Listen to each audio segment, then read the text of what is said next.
on the briefing this morning. First of all, your reaction to President Zelensky's announcement this week that his country is now no longer seeking NATO membership.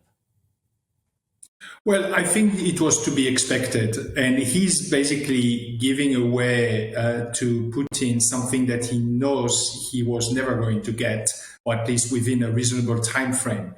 Not only because the French and the Germans have been opposing NATO membership for Ukraine since 2008, but also because the US administration is not in favor.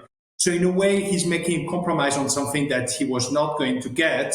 And I think it's quite smart negotiation. And hopefully it gets him to be able to not have to make concession on things that are going to be much more difficult, especially the territorial question of how much Putin wants to keep of the territories that they are occupying right now.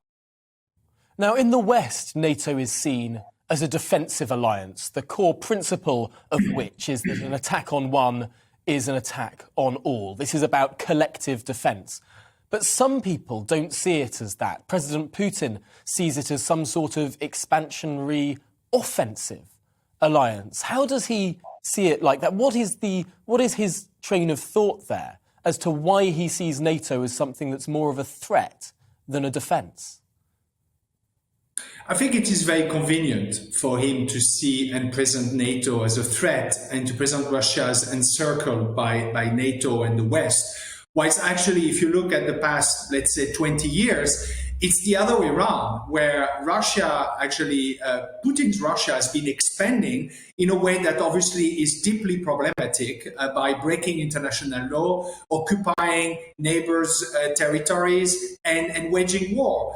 But I think it serves this kind of wicked vision of the world where Russia is under attack, therefore Russia has to replicate and to kind of respond with basically strong means.